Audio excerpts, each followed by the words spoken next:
এই মাহফিলে আমরা অনেকে এসেছি এবং আসব, কিন্তু সবার উদ্দেশ্য, সবার চিন্তা চেতনা, নিয়াত এক নয়।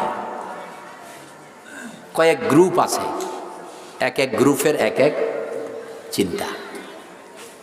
কেউ এসেছে হুজুর আমাদের বিরুদ্ধে কিছু বলে কিনা ধরা লাগবে, হুজুর কোন দলের এটা দেখা লাগবে। আবার কেউ এসেছে এত সুন্দর মাহফিল দেখাও তো প্রয়োজন। একদল লোক এসেছে যে কোরআন সুন্নাহর কথা শুনে নিজেকে বদলাতে চায়, জাহান্নাম থেকে বেঁচে জান্নাতে যেতে চায়। তো এরাই হলো সফল, আর এদেরই সফলতা সম্ভব। তাহলে যারা হুজুরকে ধরার জন্যে, দলের বিরুদ্ধে বললে ধরার জন্য এসেছে, তাদের কোনো লাভ আছে? আছে। তারাও এখানে যে কোনো উদ্দেশ্য নিয়ে বসে যেহেতু জান্নাতের বাগানে, আল্লাহ তাআলা চাইলে কোরআনের খাতিরে মায়া করে তাদেরকে হেদায়েতের আলো ঢেলে দেবেন, তারাও পরিবর্তন হয়ে যাবেন। কারণ হেদায়েতের মালিক কে? আল্লাহ তাআলা। মান ইয়াহদিহিল্লাহু ফালা মুদিল্লা লাহু ওয়া মান ইউদ্লিলহু ফালা হাদিয়া লাহু। আল্লাহ তাআলা যাকে চায় তাকে হেদায়েত দেন, তাকে কেউ গোমরা করতে পারে না। আর আল্লাহ তাআলা যার হেদায়েত দেন না, পৃথিবীর সবাই মিলেও তার হেদায়েত দিতে পারেন না। এই জন্যে রাসূল সাল্লাল্লাহু আলাইহি সাল্লাম চাইলেন যে আমার চাচা আবু তালেব হেদায়েত হয়ে যাক, কিন্তু আল্লাহ তাআলা চাইলেন না, সেজন্যে আবু তালেবের হেদায়েত নসিব হয়নি। এই জন্য রাসূল খুব দুঃখ করে বললেন, আল্লাহ এত দাওয়াত দিলাম আমি চাচার কাছে। আল্লাহ বললেন, হে নবী, দাওয়াতের দায়িত্ব আপনার, হেদায়েতের চাবি আর দায়িত্ব এটা আপনার নয়, এটা আমি আল্লাহর। আবার আল্লাহ তাআলা যাকে চাইলেন একবারের দাওয়াতেই তাকে হেদায়েত দিয়ে দিলেন। হেদায়েত কি জিনিস দেখেন, ওমর গেলেন রাসূলকে হত্যা করার জন্য, আর আল্লাহ তাআলা তার হেদায়েতের দরজা খুলে দিলেন। ওমর নিজেই একজন ঈমানওয়ালা মুসলিম হয়ে গেলেন, জান্নাতি হয়ে গেলেন। কিন্তু গিয়েছিলেন কেন? আপনি হয়তো আমার কথাটা প্রথম চিন্তা করতে পারেন যে হুজুর ধরার জন্য যে আসছে সে আবার হেদায়েত পাবে কিভাবে? তো ওমর রাসূলের কাছে কেন গিয়েছিলেন? হত্যা করার জন্য, যে আমার এই তরবারি থেকে মুহাম্মদকে বাঁচাতে পারে এমন কে আছে দেখি। আল্লাহ বললেন, ওমর তোমার জন্য রাসূল সকালে দোয়া করেছে, আমি সে দোয়া কবুল করেছি। রাতে কেঁদে কেঁদে রাসূল দোয়া করেছেন, আল্লাহুম্মা হদি ওমরাইন, ও আল্লাহ দুই ওমরের এক ওমরের হেদায়েত করো, একজন ওমর আর একজন আবু জাহেল। আল্লাহ ওমরের জন্য দোয়া কবুল করে ফেলেছেন। এই জন্য ওমর আসতেছে রাসূলের খুব কাছে, খোলা তরবারি হাতে। সাহাবীরা বলতেছে, ইয়া রাসূলুল্লাহ ওমরের লক্ষণ ভালো না, আর ওমর কিন্তু পাগলা মেজাজি, ওই এসে দেরি করবে না, ঠাস করে মেরে ফেলবে। আপনি অনুমতি দিলে আপনি রাসূল পর্যন্ত আসতে পারবে না, আমরা প্রতিহত করব। আপনি রাসূল সাল্লাল্লাহু আলাইহি ওয়াসাল্লাম পর্যন্ত আসতে পারবে না। নবীজি বললেন, না আমি রাতে দোয়া করেছি, আসতে দাও। হে আমার সাহাবীরা, আমি যেন ওমরের থেকে তাওহীদের গন্ধ পাচ্ছি। সুবহানাল্লাহ। পথে কোরআন শুনেছেন, কি শুনেছেন? কোরআন শুনেছেন। আমরা আজকে অনেক কোরআন শুনি, কিন্তু আমাদের পরিবর্তন। আপনি দেখেন, এটা ঈদগাহ না নাকি? এত বড় ঈদগাহ, এত সুন্দর মসজিদ, এত বড় বড় আয়োজন, ফাজিল মাদ্রাসা, এর পরেও গ্রামে মুসলমান খুঁজে পাওয়া কঠিন। মুসলমানের সংখ্যা খুব কম না বেশি? হ্যাঁ, মুসলমান কত পার্সেন্ট? 95। কিন্তু আপনি 2% খুঁজে পাওয়া কঠিন হবে, 2% অনলি। কারণ মুসলিম বলে কাকে? আল্লাহতে যার পূর্ণ ঈমান, সেই তো মুসলমান। এসএসসি পরীক্ষা এবার তো শর্ট সিলেবাস, তারপরও বিষয় 3টা মনে হয় না, 4টা? 3টা থেকে একটাই ফেল করলে ফেল, আর 3টায় পাস করলে। তাহলে জেনারেল কোনো বিষয়ে ফেল করে পাশের সার্টিফিকেট নেওয়া যায় না।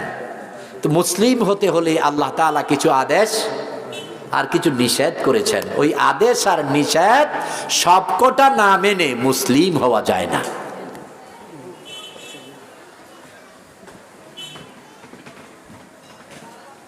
তো গ্রাম অনেক উন্নত আদর্শ গ্রাম, কিন্তু মুসলমান খুঁজে পেতে খুব কষ্ট।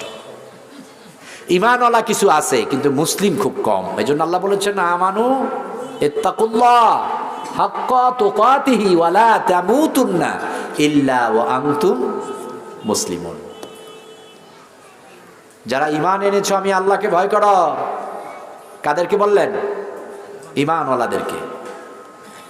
আমি আপনারা খুশি হবেন এমন সুরালি বক্তব্য দিতে ইচ্ছা করি না।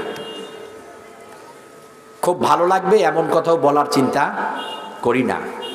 আমার সমালোচনা করবেন, প্রয়োজনে দৌড়াবেন, কষ্ট পাবেন, এমন কিছু কথা বলার চেষ্টা করব।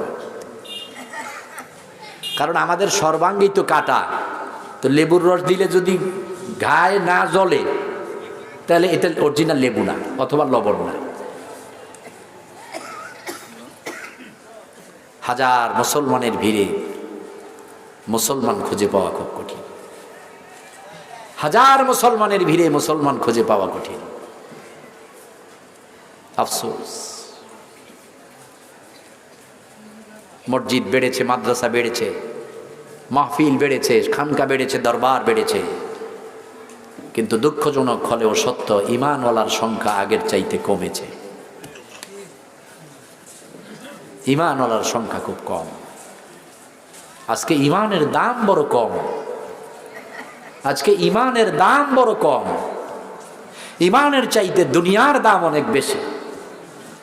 ঈমানের চাইতে অর্থের দাম অনেক বেশি। ঈমানের চাইতে ঘর বাড়ি, পরিবার পরিজনের ক্ষমতার দাম অনেক বেশি। আজকে সবচেয়ে সস্তা বিষয় হলো আমাদের কাছে ঈমান। সস্তা বিষয় হলো আমাদের কাছে ইসলাম। সবচেয়ে কম দামি হলো আল্লাহ। আজকে আমার আপনার কাছে সবচাইতে কম দামি হলো আল্লাহ। আল্লাহর চাইতে খবিসের দাম আপনার আমার কাছে অনেক বেশি। আল্লাহর চাইতে খবিসের দাম আপনার আমার কাছে অনেক বেশি। ভাবতে পারেন, হুজুর কি কথা বললেন? আপনি নিজেকে নিজে প্রশ্ন করেন, আজকের 24 ঘন্টায় খবিসের কথা রেখেছেন কয়টা, আর আল্লাহর কথা রেখেছেন কয়টা?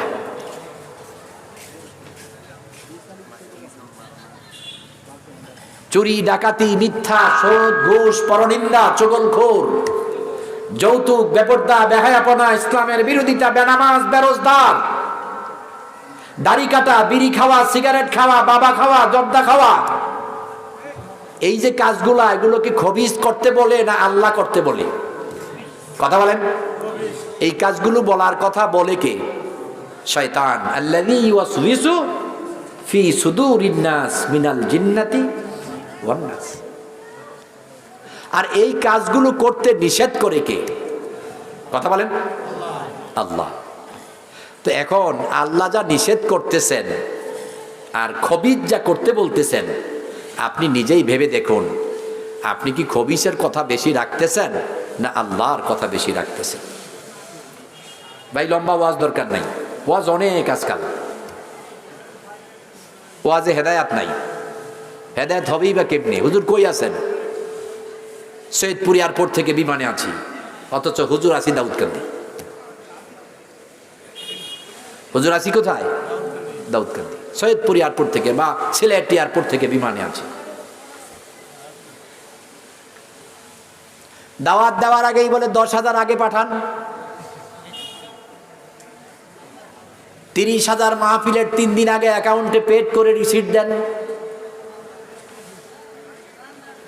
তো এমন 2.5 লক্ষ হুজুর কিয়ামত পর্যন্ত দাওয়াত দিলে কোনো লাভ হবে না, কারণ হুজুর তো দ্বীনের জন্য কথা বলতে আসে নাই। হুজুর পোকা বলতেছে পকেট ভারী করার জন্য। এই দাওয়াতে তো হেদায়াত হবে না।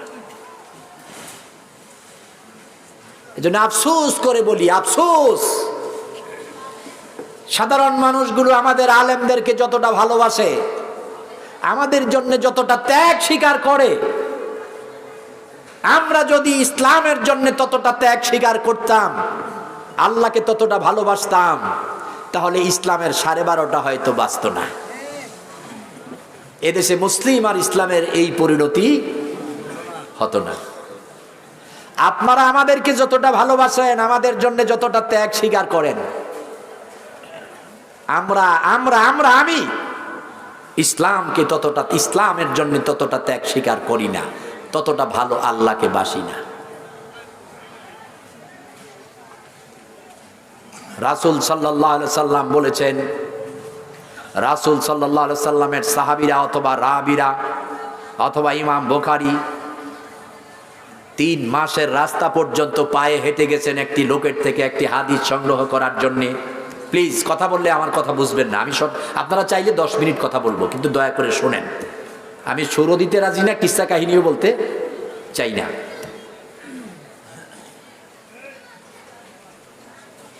3 দিনের রাস্তা, 1 মাসের রাস্তা পর্যন্ত পায়ে হেঁটে কষ্ট করে খেয়ে না খেয়ে একটি হাদিস সংগ্রহ করার জন্য গিয়েছেন। গিয়ে যখন রিপোর্ট পেয়েছেন এই লোকটা মিথ্যা কথা বলে অথবা কোনো বেদাতের সাথে সম্পৃক্ত আছে, অন ইসলামিক কোনো কাজে সম্পৃক্ত আছে, তখন রাবীরা ওই লোকটা থেকে চলে আসতেন। সাথীরা জিজ্ঞেস করতেন হাদিস নেবেন না? বলতেছে যে মিথ্যা কথা বলে সে রাসূলুল্লাহর হাদিস নিয়েও মিথ্যা কথা বলতে অসম্ভবের কিছু নয়, অতএব তার কাছ থেকে হাদিস শোনা যায় না। যে ইসলামের চাইতে নিজের স্বার্থটাকে বড় দেখেছে, ইসলামী বক্তব্য দেওয়ার উপযুক্ত নয়, আর তার কাছ থেকে ইসলামী বক্তব্য শুনে কোনো ফায়দা অর্জন করা যাবে না। দেখতে হবে, মনে রাখবেন ছোট্ট একটি কথা, একেবারে ছোট্ট, ত্যাগ আর ভোগ, ত্যাগ আর ভোগ। ভোগের মধ্যে জান্নাত নয়, আর ভোগের মধ্যে ইসলাম নয়। ত্যাগের মধ্যেই হচ্ছে জান্নাত, ত্যাগই হচ্ছে ইসলাম। এজন্য পীর বলেন, মাশায়েখ বলেন, মুফাসসির বলেন, বক্তা বলেন, খতিব বলেন, দেখবেন ত্যাগ করে বেশি না ভোগ করে। কত টাকা লাগবে রে ভাই?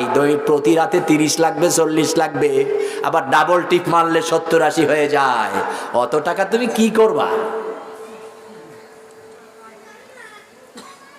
একবার বলো না যে টাকার বিনিময়ে কথা বলতে চাই না।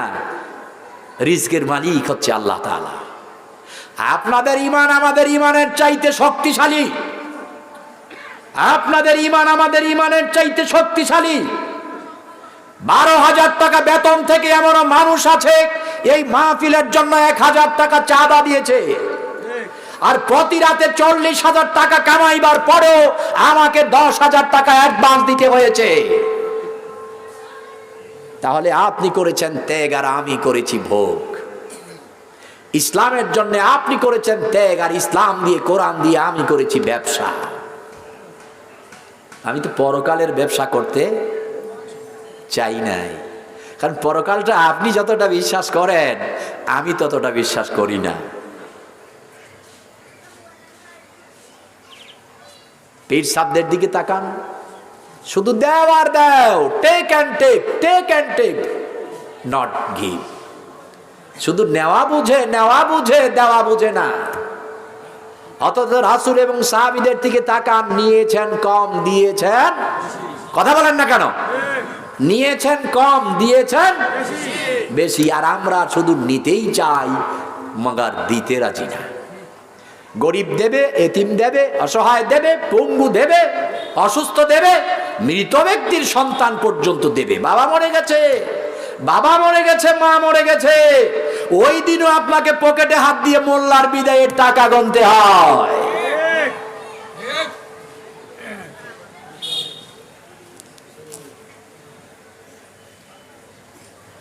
তাহলে আপনারা আসেন জানাজায় দোয়া করার জন্য, আর আমরা যাই টাকা দিয়ে পকেট ভারী করার জন্য।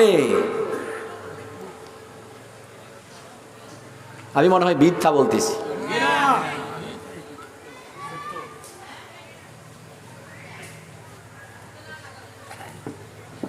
এজন্য ইসলাম থেকে আমরা অনেক অনেক অনেক দূরে, কিন্তু নাম দিয়েছি মুসলমান।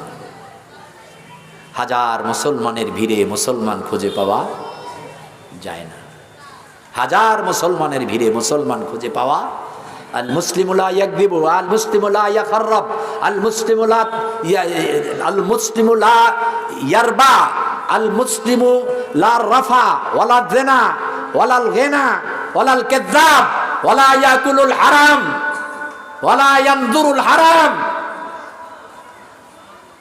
মুসলমান মিথ্যা বলে না, মুসলমান সুদ খায় না, মুসলমান সুদ দেয় না, মুসলমান ঘুষ খায় না, মুসলমান অত্যাচার করে না, মুসলমান সম্পদ লুণ্ঠন করে না, মুসলমান কখনো অত্যাচার অবিচার জেনা গোনা বিভেদ এগুলো করে না, মুসলমান হারাম খায় না, মুসলমান হারাম দেখে না।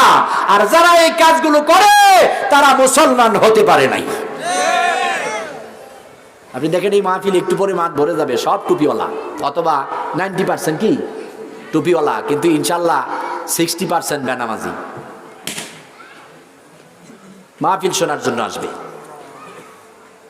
90% টুপি পরে আসবে, 60% বেনামাজি, 40% আনুমানিক সুদখোর, মিথ্যাবাদী, ঘুষখোর। হাজী সাহেব 80 বছর চলে, দাড়ি পাকা, তাহাজ্জুদ নামাজ পড়ে, কপালে দাগ, এখনো সুযোগ পেলে দুধে পানি মারে।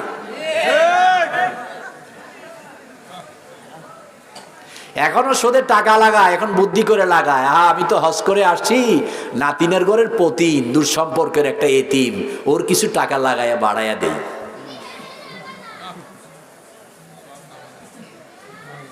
এই মাটি কি এমন লোক আছে আপনাদের সমাজে, যে লোক আপনাদের সমাজে কি এমন লোক আছে যে তার জন্মদাতা গর্ভধারিণী মায়ের সাথে জেনা করে? আছে? কথা বলেন। মাঠে আছে? সমাজে না থাকলে মাঠে থাকবে কোত্থেকে? এই সমাজে কি এমন কোনো মেয়ে আছে যে মেয়ে তার জন্মদাতা পিতার সাথে জেনা করে? একটাও নাই। এবার মুহাম্মদ সাল্লাল্লাহু আলাইহি ওয়াসাল্লাম বলে আপনি দেখেন আছে কিনা। মুহাম্মদ সাল্লাল্লাহু আলাইহি ওয়াসাল্লাম বলতেছে, চিনেন মুহাম্মদ কে? মুহাম্মদ সাল্লাল্লাহু আলাইহি ওয়াসাল্লাম কে? আপনার রাসূল, আমার রাসূল, তিনি বলতেছেন দেখেন আছে কিনা। এবার আপনি বলবেন, এতক্ষণ বলেছেন জি না, এবার মুহাম্মদ সাল্লাল্লাহু আলাইহি ওয়াসাল্লামের একটা হাদিস বলি, এরপরে বলবেন জি কি জি না। মুহাম্মদ সাল্লাল্লাহু আলাইহি ওয়াসাল্লাম বলেছেন, যে ব্যক্তি সুদ খাবে, সুদ দেবে, সুদ লিখবে বা সাক্ষী হবে, সহযোগিতা করবে, ওই ব্যক্তি এক একটি টাকার বিনিময় তার জন্মদাতা, তার গর্ভধারিণী মায়ের সাথে 100 বার জেনা করার সমান। তাহলে কেউ যদি 1 টাকা সুদ খাইলো, অথবা দিল, অথবা সাক্ষী হলো বা লিখলো, সহযোগিতা করলো, দেখাই দিছে শুধু কিছু না, তোমার টাকার খুব দরকার, ওই আব্দুল করিম ভাই টাকা লাগায়, ওখানে যাও, এতটুকুন শুধু বলেছি। তুমি খুব কষ্টে আছো, গ্রামীণ অথবা ব্রাকে যাও, ওখানে টাকা পাবা, এতটুকুন শুধু বলেছে। অথবা যে সকল ব্যাংকগুলোতে বিনিয়োগ দেওয়া হয়, সোনালী, রূপালী, কৃষি, জনতা, ডাচ বাংলা, মিউচুয়াল, আরো কত কিছু, যার মধ্যে শরিয়া কাউন্সিল নেই, ওই ব্যাংকে সে চাকরি করে, ওই টাকাটা লেখে, আছে না? ওই প্রত্যেকটা ব্যক্তি 1 টাকার জন্য নিজের মায়ের সাথে 100 বার জেনা করে। তাহলে আপনাদের এলাকায় কি মায়ের সাথে জেনা করে এমন লোক আছে? একটু আগে তো আপনারা বললেন নাই। নিজের মায়ের সাথে জেনা করে, নিজের মায়ের সাথে জেনা করে। আমার সাথে রাগ করায় কোনো লাভ নাই। যদি রাগ করতে হয় মুহাম্মদ সাল্লাল্লাহু আলাইহি ওয়াসাল্লামের সাথে করেন, যদি গাল দিতে হয় মুহাম্মদ সাল্লাল্লাহু আলাইহি ওয়াসাল্লামকে গাল দেন, কারণ কথাটা তো আমি নকল করেছি। বলেছে কে? নবী মুহাম্মদ সাল্লাল্লাহু আলাইহি ওয়াসাল্লাম। মাহফিল বড় মজা, কারণ যে সুন্দর ইতিহাস তুলে ধরে রে, কি সুরালি গান, কি সুর, আর কত হাসি, কি সুন্দর কান্না। ওসব নাটক, ও বক্তারও নাটক, আপনাদেরও নাটক, কোনো লাভ নাই। কারণ মাহফিল তো হচ্ছে নসিহত, উপদেশ। আপনি কি করবেন আর কি করবেন না, হুজুর আমার মাহফিল 12টা পর্যন্ত চলা লাগবে, তো কি লাভ হলো ভাই তোমার মাহফিল 12টা দিয়ে? তুমি 10 মিনিট কথা বলো, 10 মিনিটে কি করলে কি হবে, কি করবে আর কি করবে না, ওই কথাগুলো বলো। আমি জীবনে প্রথম আপনাদের এলাকায় এসেছি, হয়তো আর আসবো না, কি হয়েছে, কিন্তু কথাগুলো কিছু কথা বলে যাওয়ার চেষ্টা করি, যেন আমি আসামি হতে না হয়। আপনারা ভালো নাই বাসলেন, ভালো নাই লাগলো, আল্লাহর কাছে ভালো লাগলেই হলো, আল্লাহর ভালোবাসা পেলেই হলো। যে এক হুজুর দোয়া করতেছে, আল্লাহ আমাকে গাউসে পাকের রহমত বরকত দাও, রুহানি ফায়েজ দাও। গাউসে পাকের রুহানি ফায়েজ দিয়ে আমার কি হবে? দুনিয়ার সব রুহানি ফায়েজ দিয়ে আমার কি হবে যদি আল্লাহর পক্ষ থেকে হেদায়েত আর বরকত আমি না পাই? দুনিয়ার সব যদি আমার দুশ্মন হয়ে যায় তাতে কিছুই আসে যায় না যদি আল্লাহ আমাকে বন্ধু বানায় নেয়, যদি আল্লাহ আমার সহায় হয়ে যায়। আমি সব হারাতে কোনো আপত্তি নাই যদি আল্লাহকে পেয়ে যাই। সব হারিয়ে ফেলেছি কিন্তু আল্লাহকে পেয়ে গেছি, তাহলে আর কিছু লাগে? ক্ষতি না লাভ? আর কিছু লাগে? সব পেয়েও আল্লাহকে হারাতে চাই না। সব হারাতে পারবো, আল্লাহকে নয়, রাসূলকে নয়। কিচ্ছু পাওয়া লাগবে না যদি আল্লাহ ও রাসূলকে পাই। তাহলে শোধ খাওয়া আর দেওয়া আর সাক্ষী হওয়া অথবা লিখা অথবা সহযোগিতা করা। শোধ অনেক প্রকার একবার খায়। এখন গ্রামে পোষানির নামে শোধ খায়। জমি নাই মাঠে এক কানি, ও পোষানিতে লাগায় 12 কানি, 12 লাখ। প্রতি লাখে 15,000, 20,000, 25,000। তো বলতেছে হুজুর আমরা এটা শোধ খাই না, পোষানি খাই। বাবা তোমার তো জমি নাই, তুমি কিসের পোষানি খেলা? আছে আপনাদের এলাকায়? এটাকে কি বলে ভাষাটা? পত্তন। জমি নাই, 1 লাখ টাকা দিছে, 1,20,000 ফেরত দেবে 1 বছর পরে, অথবা 80,000 এখন দিছে 1 লাখ ফেরত নেবে। আছে এক লাখায়? আছে। তাহলে যে ব্যক্তি 80,000 টাকা দিয়ে 20,000 টাকা শোধ খেলো, কত হাজার? 20। সে তার জন্মদাতা মানে গর্ভধারিণী মায়ের সাথে আপনার 20,000 তো 20,000 বার জেনা করলো। খুব মজা। এখন আমাদের দেশের ছেলেরা এই কথা শুনতে শুনতে চিন্তা করছে, তো আমরা করলে না মায়ের সাথে জেনা করি, এবার আমরা খাবো না, বউ দিয়ে খাওয়াবো, মেয়ে দিয়ে খাওয়াবো। এবার আমার দেশের ছেলেরা বিদেশ, মেয়েরা সুদে আর পত্তনে টাকা লাগায়। আছে? আছে। তো মেয়েদের তো আর জেনার গুনাহ হবে না, হবে নাকি? হ্যাঁ, কোনো মেয়ে যদি 1 টাকা শোধ খায়, দেয় বা সাক্ষী হয়, তাহলে সে তার জন্মদাতা বাবার সাথে 100 বার জেনা করলো। তা আপনি যদি চিন্তা করেন সুদি ব্যাংক, পত্তন, ব্যবসার উপরে, ডাইরেক্ট সুদের উপরে, এই যে কয়েকটি আইটেম, এই বিভিন্ন আইটেমে একত্রিত করলে আপনাদের মুসলমানদের মাঝে গ্রামে সুদখোরের সংখ্যা বেশি না কম? বেশি না কম? বেশি। তাহলে এই যে গোনাটা মায়ের সাথে বাবার সাথে জেনা করা, এটা ছোট্ট গোনা। 72টা বা 76টা গোনা ছোট্ট গোনা। বড় গোনাটা কি?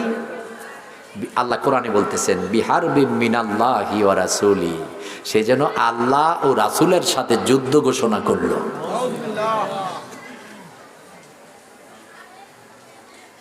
তো এমন কি কেউ আছেন আজকের মাহফিলে যে এই কঠিন কথাটা শোনার পরে আমি আল্লাহকে কথা দিচ্ছি আর জেনে বুঝে সুদের সাথে সম্পৃক্ত হব না? আছেন কেউ? কে আছেন? আল্লাহু আকবার। আল্লাহ কবুল করুন। মনে মনে সিদ্ধান্ত নিয়ে নেন যে আমি আর সুদের সাথে সম্পৃক্ত হব না। এই যে এখন যারা এই চিন্তা করলেন, আমি কথা বলতেছি, আপনি কষ্ট পেতে পারেন। এখন যারা এই চিন্তা করলেন তাদের মাঝেও কিছু লোক আছে এখনো যাদের টাকা সুদে লাগানো আছে। তারা কি করবেন? তাদের কি ক্ষমা পাওয়ার ব্যবস্থা আছে? আছে।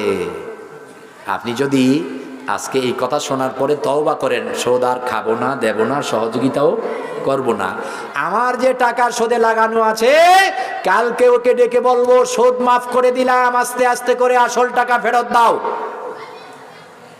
সুদ মাফ, মূল টাকা ফেরত দাও। আল্লাহ বলবে বান্দা তোর গুনাহ মাফ, তোর গুনাহগুলো কি মাফ।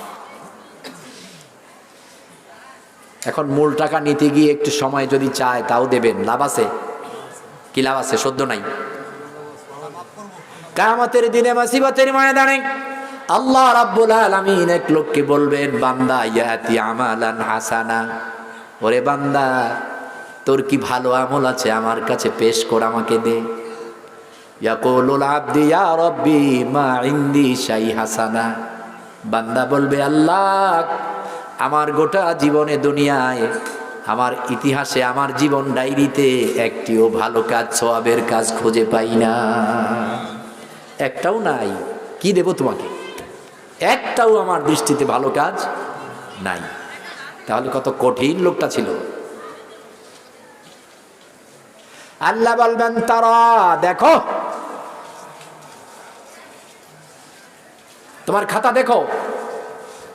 বান্দা বারবার তাকাইয়া বলবে আল্লাহ নাই, দেবার মতো কিছু খুঁজে পাই না। আল্লাহ বলবে বান্দারে, তোর একটি ভালো কাজ আমার কাছে আছে, আমি বড় ভালোবেসেছিলাম কাজটা। বান্দা বলবে আল্লাহ কি? আমার রব বলবে ওরে বান্দা, আমি তো এই অর্থের মালিক করেছিলাম, সম্পদের মালিক করেছিলাম। এই সম্পদ থেকে তুই মানুষকে ধার দিতি, হাওলাত দিতি। আরবিতে বলা হয় কর্জে হাসানা, হাদিসের ভাষায় কর্জে হাসানা। আমাদের আঞ্চলিকতায় কোথাও হাওলাত, কোথাও ধার। আপনাদের এলাকায় কি বলে? হাওলাত, ধার। আরে বান্দা, মানুষকে কর্জে হাসানাত দিতি, ধার দিতি, হাওলাত দিতি, আর বলে দিতি 1 মাস পরে দিবে, 2 মাস পরে দিবে। সময় নিয়ে আসতো, সময় মতো টাকা আদায়ের জন্য যেতি রে বান্দা, কিন্তু দেনাদার সময় মতো তোর টাকা দিতে পারতো না। তারে বকাও দিতি না, গালমন্দ দিতি না, তারে সময় বাড়াইয়া দিয়ে আসতি। দিতে পারস নাই তো কি হয়েছে, সামনের মাসে দিস। থাক থাক, রাগ করিস না, দুঃখ পাইস না, সামনের মাসে দিস। সামনের মাসে আবার যাইতি রে বান্দা, তখনও সে দিতে পারতো না, আবার বলতি যাক আর 1 মাস পরে দিস। এমনি করে কয়েক মাস পরে নিয়ে আসতি। আবার বারবার বারবার যাওয়ার পরে যদি দেখতি ওই লোকটা দেওয়ার মতো কোনো ক্ষমতা নাই, কোত্থেকে দিবে, তখন বলতি বান্দারে, ওরে আমার ভাই, 5 বার 6 বার তো তোর কাছে আসলাম, দিতে পারস নাই। আমি তোরে বকাও দেব না, মন্দও বলবো না, আমি খবর নিয়ে দেখলাম রে, দেওয়ার মতো কোনো ক্ষমতা তোর নাই। যারে যা, তোর যেহেতু ক্ষমতা নাই, তুইও আল্লাহর বান্দা, আমিও আল্লাহর বান্দা, সম্পদ দিয়েছে আমারে আল্লাহ, এই জন্যে আল্লাহর হস্তে তোরে আমি মাফ করে দিলাম, আর দেওয়া লাগবে না। এরে বান্দা, ওই যে সময় বাড়ায়া দিতি, আল্লাহর হস্তে মাফ করে দিতি রে বান্দা, তোর এই কাজটা আমি আল্লাহর কাছে বড় ভালো লাগছে, আমি বড় খুশি হয়ে গেছি রে বান্দা। যা, এতটুকুন আমলের খাতিরে, যেহেতু তোর কোনো শিরক নাই আর কোনো বেদাত নাই, আমি আল্লাহ বেগাইরে হিসাব ইয়াদখুলাল জান্নাহ, বিনা হিসাবে তোরে জান্নাতে পাঠায়া দিলাম।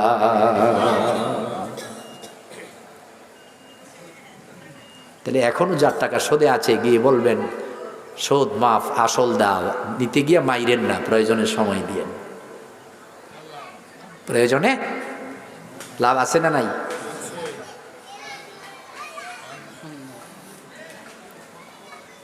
আফসোস, ও তাহাজ্জুদ পরে সুদী ব্যাংকে চাকরি করে, তার তো রিজিক হারাম। এত দোয়া করে, কান্না করে, দোয়া কবুল হয় না। কি করে কবুল হবে তোমার দোয়া বাপ? তুমি যে তাহাজ্জুদ পড়ো, যেই ঘরের নিচে বসে রাতে তাহাজ্জুদ পড়তেছো, দুরূদ পড়তেছো, কান্নাকাটা করে দোয়া করতেছো, ওই ঘরের খাটটা তোমার ছেলের বিয়ের যৌতুকে নেওয়া, আর ওই ঘরের চালের জোড়াটা তোমার নিজের বিয়ের যৌতুকের টাকায় নেওয়া। যেই কাপড় পরে, যেই খাবার খেয়ে তুমি আল্লাহকে ডাকতেছো, ওটাও সুদ আর ঘুষের টাকায় নেওয়া। তো তোমার দোয়া, তোমার কান্না, তোমার তাহাজ্জুদ আল্লাহ শুনবে কি করে? হারাম বর্জন করা লাগবে আগে, হারাম বর্জন করা লাগবে আগে। হালাল আর হারাম, যে ব্যক্তি হালাল আর হারামের পার্থক্য করে না, তারে মুসলমান বলা যায় না।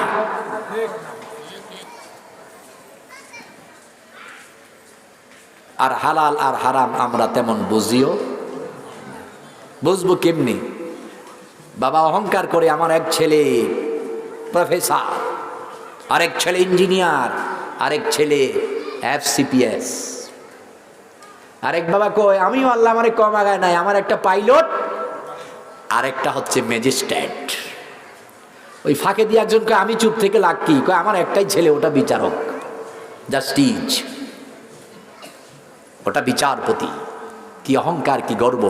কিন্তু ওই 3 বাবার এক ছেলেও, একটি সন্তানও কোরআন বুঝে না, ইসলাম বুঝে না, হক হালাল বুঝে না, শিরক বুঝে না, বেদাত বুঝে না।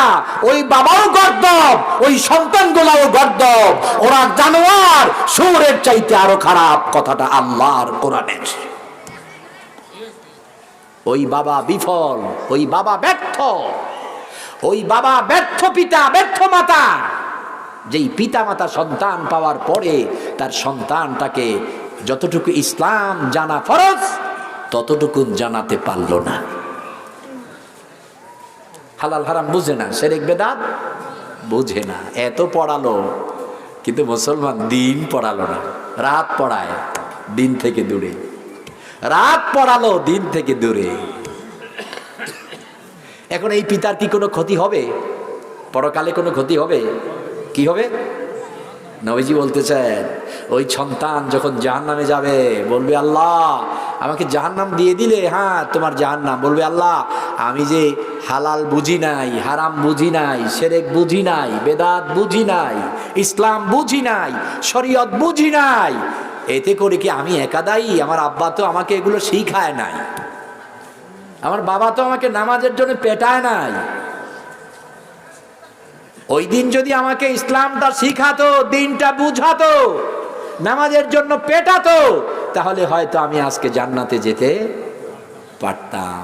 ও আমার আল্লাহ, এখন আমি তোমার কাছে একটা প্রার্থনা করি রে মনিব, আজকে জাহান্নামে যাব, এই জাহান্নামের প্রজ্বলিত আগুনে জ্বলবো। আমার বাবা আমারে শিখালো না, আমার মা আমারে শিখালো না, আমার অভিভাবক আমারে শিখালো না। ওরে আমার আল্লাহ, আজকে এই কিয়ামতের দিনে মুসিবতের মাঠে তোমার কাছে জাহান্নামে যাবার আগে কিচ্ছু চাই না, একটা প্রার্থনা করব। আল্লাহ বলবে, কি চাও? বান্দা বলবে, আল্লাহ আমার ওই জন্মদাতা বাবা, গর্ভধারিণী মা দুজনকে জাহান্নামের দরজার মধ্যে শোয়া দাও, আমরা তাদের বুকের উপরে পা দিয়ে জাহান্নামে যা। ওই দিন পিতামাতা উপহার পাবে। কি উপহার? কি উপহার? জাহান্নামের দরজায় শুয়ে দিবে। আযাবটা আবু তালেবের চাইতে আরো বেশি হবে, আযাবটা আবু তালেবের চাইতে আরো কঠিন হবে। এজন্য পিতা হিসাবে সফল পিতা হওয়া লাগবে। আপনি চেষ্টা করেছেন কিন্তু ব্যর্থ। আছে না, বাবার চেষ্টাতে ত্রুটি নাই, মায়ের চেষ্টাতে ত্রুটি নাই, কিন্তু সাকসেস হতে পারে নাই। আল্লাহ বলবে, রাসূল বলেছেন, কুল্লুকুম রাইন ওয়া কুল্লুকুম মাসউলুন আন রায়াতিহি। তোমাদের প্রত্যেকের রক্ষক, তার রক্ষণাবেক্ষণের জবাব আমি আল্লাহর কাছে দেওয়া লাগবে। তা আপনি দায়িত্বে যদি ব্যর্থতার পরিচয় না দেন, সফলতায় ব্যর্থ, আল্লাহ বলবে তোমার কোনো দোষ নাই, তুমি সফলত হয়েছো, জান্নাতে যাও, তুমি সফল, তুমি আসামি নয়, তুমি আসামি নয়।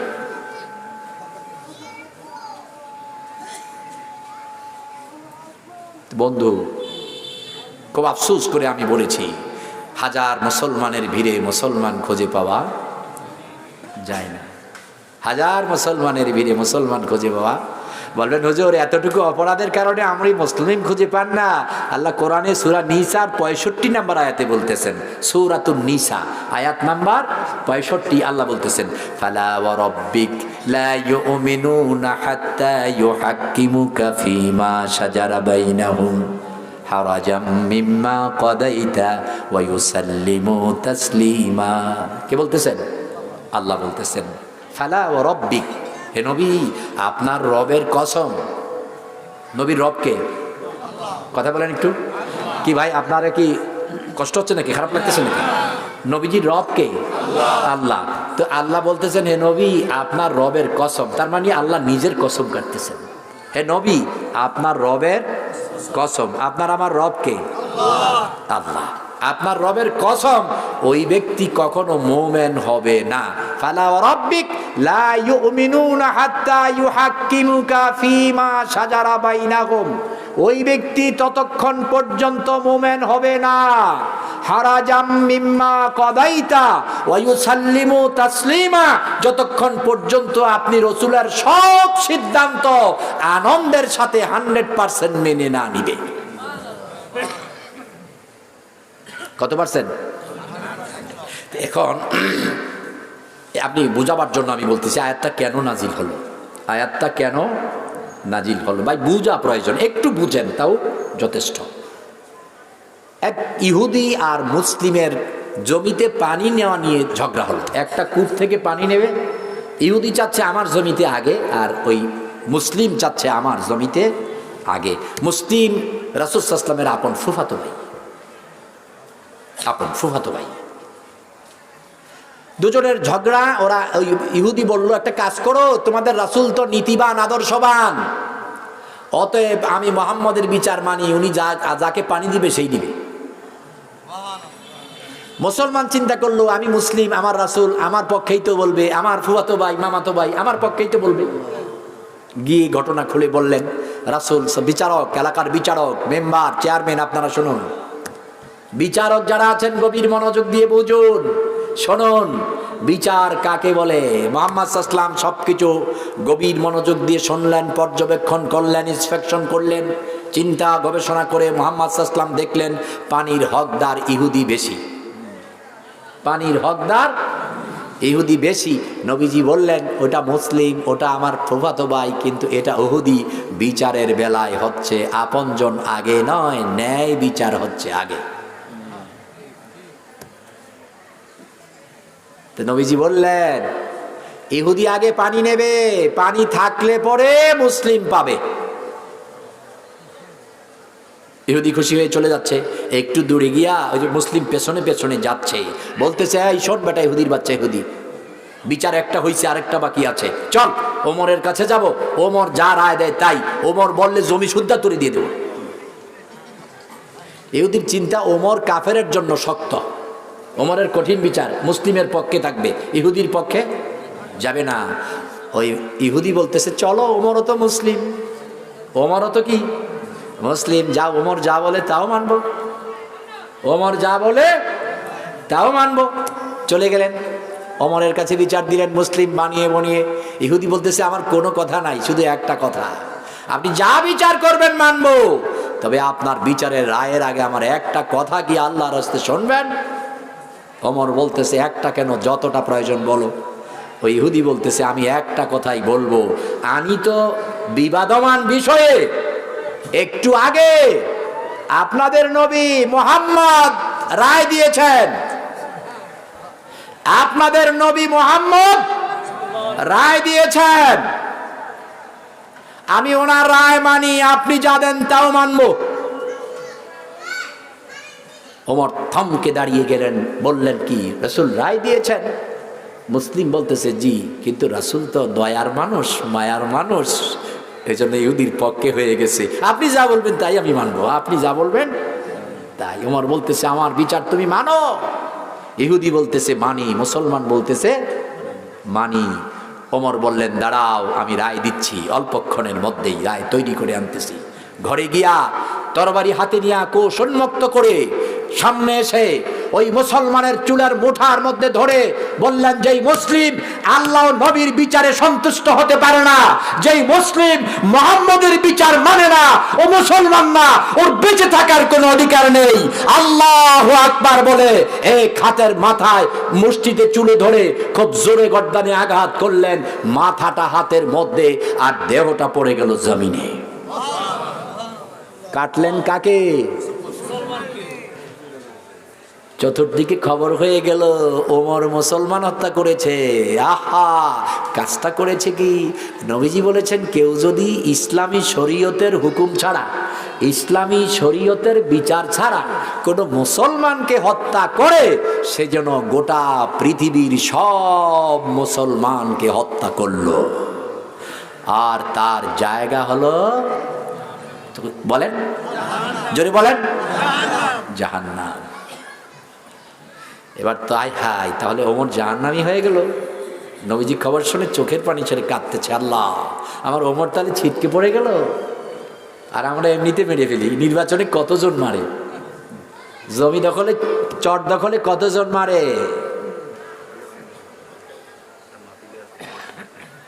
আমরা এখন পিঁপড়া মারার চেয়ে মানুষ মারা সহজ, মশা মারার চেয়ে মানুষ মারা সহজ। অথচ নবী সুলাইমান পিঁপড়া মারলো। কি মারলো? পিঁপড়া। কেন মারলো? ও যে বসে আছে, চট করে একটা পিঁপড়া কামড়ে দিয়েছে। সুলাইমান বললো, আরে তুই এত জোরে কামড়ে দিলি, পায়ে একটা ঘষা দিলেন। পিঁপড়া কি একা চলে বেশি না দলে? দলে চলে বেশি। কয়েকটা মরে গেল। আল্লাহ ধমক দিয়ে বললেন, সুলাইমান কয়টা মারলা? কেন মারলা? একটা বানায় দাও, একটা বানিয়ে দাও। একটা পিঁপড়া মারছে, আল্লাহ সহ্য করে নাই, আপনি মানুষ মারেন। এই জন্য আমি মাঝে মধ্যে বলি, এটা কোরআন হাদিসের কথা না, আমার চিন্তা গবেষণার কথা। গোটা সৃষ্টিটা আল্লাহ তাআলার একটা পরিবার। তিনি স্রষ্টা, আর সব তার সৃষ্টি একটা পরিবার। এই জন্য আপনার পরিবারের জন্য আপনার যত মায়া, আল্লাহর এই সৃষ্টি পরিবারের জন্য এর চেয়ে অনেক অনেক অনেক অনেক বেশি মায়া। একটু অপরাধ করলে আরে মারেন। আরে নমরুদ, Shaddad, Abu Jahl, Abu Lahab, Utbah, Shaybah, Mughirah, কালমার্স, এরা কত অপরাধ করেছে। ফেরাউন। আল্লাহ তো কাউকে সহজে মারে নাই। আল্লাহ তো কারো খাবার বন্ধ করে দেয় নাই। একজন মুশরিক, কাফের, নাস্তিক যে ব্যক্তি বলে আল্লাহ নাই, জমিনে আছে কি নাই? আল্লাহ নাই, ওর জমিতেও আল্লাহ আকাশ থেকে বৃষ্টি দেয়, সূর্যের কিরণ দেয়, ফেরেশতা দিয়া কাজ করাইয়া ফসল ফলাইয়া তার বাড়িতে উঠাইয়া দেয়। আপনি মারেন কেন? মারা যাবে না। বিনা প্রয়োজনে একটা গাছের পাতা ছিঁড়বেন, এটাও আল্লাহ পছন্দ করে না। কথা কি বুঝতেছেন? কথা কি বুঝতেছেন? ওমর মেরে ফেলেছে মুসলমান। নবীজি চোখের পানিগুলো ছেড়ে দিয়ে ওমরের বাড়ি চলে আসলেন। ওমর, তুমি কি এমনটা করেছো? মুসলিম হত্যা করেছো। তুমি তো জানো, কেউ যদি কোনো মুসলিমকে হত্যা করে, গোটা মুসলিম মিল্লাতকে মারে, জাহান্নামে যাওয়া লাগবে। এ তুমি কি করলে? মুসলিম হত্যা করলে। ওমর, তুমি কেন এমনটা করতে গেলে? ওরা তো একটু আগে আমি মুহাম্মদের কাছে গিয়েছিল। ওমর বলতেছে, ওগো নবী, আপনার ওমর কি মুসলমান মারতে পারে? ওগো নবী, আপনার ওমর কি মুসলিম মারতে পারে? ওগো নবী, আপনার ওমর কি মুসলিম মারতে পারে? ওগো নবী, আল্লাহর কসম করে বলি, ওমরের হাত দিয়া মুসলমান মারা তো দূরের কথা, আঘাতও পায় না। নবীজি থমকে গেলেন। ওমর, কি বলতে চাও তুমি? কি বলতে চাও তুমি? অত ইসলাম গ্রহণ করেছে আমার মামাতো ভাই, ফুফাতো ভাই। ওমর বলতেছে, আমি এতটুকুই বলি, আর কিছু বলি না। ওমর মুসলমান মারতে পারে? ওমর মুসলমান মারতে পারে? ওমর মুসলমান মারতে পারে না। ওমর যদি মুসলমান মারতে পারতো, তো আপনি নবীকেই তো হত্যা করার জন্য আসছিলাম। আমি তো হত্যা হয়ে গেলাম, আমি তো কোরবানি হয়ে গেলাম, আমার জীবন তো আপনার পদতলে দিয়ে দিলাম। আমি মুসলমান মারবো কেমনে? ইয়া রাসূলুল্লাহ, ওমর মুসলমান মারতে পারে না। ওমর চোখের পানি ছেড়ে কান্দে। নবীজি বলতেছে, ওমর তুমি কি বলতেছ? ওমর এবার আর আমার নবীর দিকে তাকায় না, আর সের মালিকের দিকে তাকায় রইছে। আল্লাহ, তোমার ওমর মুসলমান কেমনে মারে? ও আল্লাহ, তোমার ওমর মুসলমান কেমনে মারে? নবীজির চোখে পানি, ওমরের চোখে পানি, সাহাবীদের চোখে পানি টপ টপ করে পড়তেছে। আল্লাহ রাব্বুল আলামিন জিবরিলকে বলে, জিবরিল, আর দেরি করা যায় না, আরশ থেকে এবার মদিনাতে যাও, আমার নবীর কাছে ওহী নিয়ে যাও, আমার নবীকে গিয়া শোনায়া দাও, ফালা ওয়া রাব্বিকা লা ইউমিনুনা হাত্তা ইউহাক্কিমুকা ফীমা শাজারা বাইনাহুম হারাজাম মিম্মা কাদাইতা ওয়া ইউসাল্লিমু তাসলিমা। ওরে জিবরিল, আর দেরি করিস না, যা যা আমার নবীর কাছে ওমরের সামনে ওহী নিয়ে যা, আমার নবীকে বলিয়া দে, বিশ্ববাসীকে জানায়া দে, ওই ব্যক্তি কখনো মুমিন হবে না। ওগো নবী, আপনার রবের কসম, আপনার রবের কসম, ওই ব্যক্তি কখনো মুমিন হবে না, মুমিন হবে না, মুমিন হবে না, যদি আপনার সিদ্ধান্ত আনন্দের সাথে না মানে। অতএব ওই লোক নবীজির সিদ্ধান্ত মানে নাই। কয়টা মানে নাই? নবীর বিচার কয়টা মানে নাই? নবীর বিচার কয়টা মানে নাই? তাও মানি না, মানি না বলে নাই। টেকনিকে ওমরের কাছে গিয়ে আরেকটা রায় নেওয়ার চেষ্টা করছে। আল্লাহ জানায়া দিছে, ও নবী, মুমিন না, উনি মুমিন না, কিয়ামত পর্যন্ত আপনার সিদ্ধান্ত আনন্দের সাথে না মানলে ও মুমিন হবে না। অতএব ওমর গুনাহ করে না, ওমর সওয়াবের কাজ করেছে। নবীর একটা সিদ্ধান্ত মানে নাই, আপনি আল্লাহর কত সিদ্ধান্ত মানেন না, আপনি নবীর কত সিদ্ধান্ত মানেন না।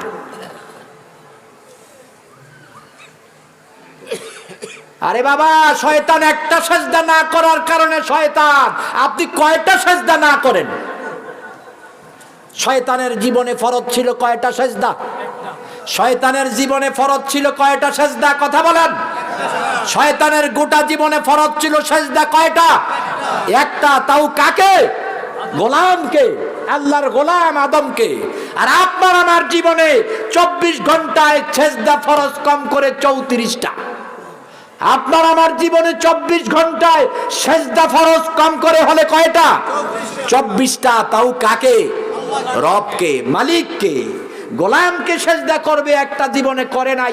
আল্লাহ কয় ফাসাজাদু ইল্লা ইবলিস আবা ওয়াস্তাকবার ওয়া কানা মিনাল কাফিরিন। যা যা, তুই ইবলিসে ছিলি, ইবলিস যা, কাফের, জাহান্নামে যাবি। একটা সেজদা জীবনে করে নাই। আর আপনি আমি দৈনন্দিন 34টা করি না। কত নামাজি এখানে আছে, শুক্র আলী নামাজি, কদর আলী নামাজি, রজব আলী নামাজি আছে না? আমার দেশে জানাজার খুব দাম, নামাজের দাম নাই। জানাজায় যত আগ্রহ, নামাজে ততটা আগ্রহ নাই। একটু চিন্তা করেন যে ও যদি একটা সেজদা না করে এই অবস্থা হয়, আমি কয়টা সেজদা ছেড়ে দিই? আমি কয়টা সেজদা ছেড়ে দিই? তাহলে আপনি মুসলিম হওয়া লাগবে। কি হওয়া লাগবে? ওয়ালা তামুতুন্না ইল্লা ওয়া আনতুম মুসলিমুন। আল্লাহ কয় মুসলমান হয়ে মরো, মুসলমান হয়ে মরো, মুসলমান হয়ে মরো। ডাকলেন ঈমানওয়ালাকে, ডাকলেন ঈমানওয়ালাকে, বললেন মুসলিম হও। এতে বোঝা গেল ঈমান আনলে মুসলমান হওয়া যায় না। মুসলমান হতে হলে কাজ করা লাগে, মুসলমান হতে হলে কাজ করা লাগে। কাজটা কি? আল্লাহর হুকুম মানা, রাসূলুল্লাহর আদর্শ মানা। আফসোস, পৃথিবীতে আমরা ভুল করে চাই। আমরা কত বোকার জগতে আছি, ধোকায় পড়ে আছি। দুনিয়ার জন্য আমরা কত পাগল, দুনিয়া নিয়ে কত ব্যস্ত। দুনিয়া, দুনিয়ার প্রেম, মোহ, মুক্তা, ঘর বাড়ি গাড়ি, ইন্ডাস্ট্রিজ, ক্ষমতা, দুনিয়া, এসব দুনিয়া, এসব দুনিয়ার চাকচক্য ছাড়া আর কিছুই না। এটা কে বলতেছেন? আল মালু ওয়াল বানুনা জিনাতুল হায়াত, আল মালু ওয়াল বানুনা জিনাতুল হায়াত লিয়াবলুয়াকুম আইয়ুকুম আহসানু আমালা। আল্লাহ কয় দুনিয়ার সম্পদ, সন্তান, সম্পদ, সন্তান, ক্ষমতা, এই দুনিয়ার যা কিছু আছে এটা একটা ধোঁকা, চাকচিক্যময় ছাড়া আর কিছু না। জোনাকি পোকা। রাতের বেলায় আলো দেখা যায়, দিনের বেলায় ওর পেছনে কোনো আলো খুঁজে পাওয়া যায় না। এটা ধোঁকা। এখন আপনাদের জমিতে কি ফসল আছে এলাকায়? ধান, একেবারে সবুজ না পাইকা গেছে? পাইকা গেছে। কয়েক 15-20 দিন আগে কি ছিল?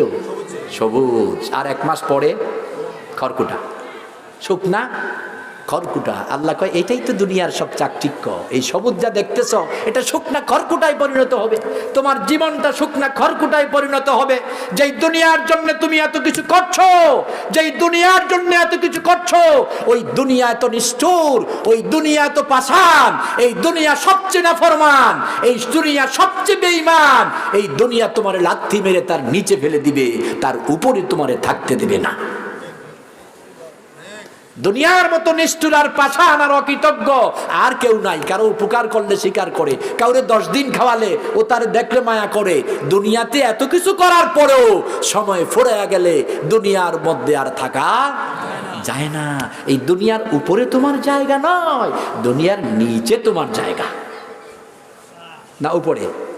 তা আমরা তো সবকিছু উপরের জন্য করতেছি, নিচের জন্য কিছু করি না, নিচের জন্য কিছু করি না। ও ভাই, আপনি যে জমিতে ফসল লাগান, ফসল বীজ বপন করেন কি মাটির উপরে না মাটির ভেতরে?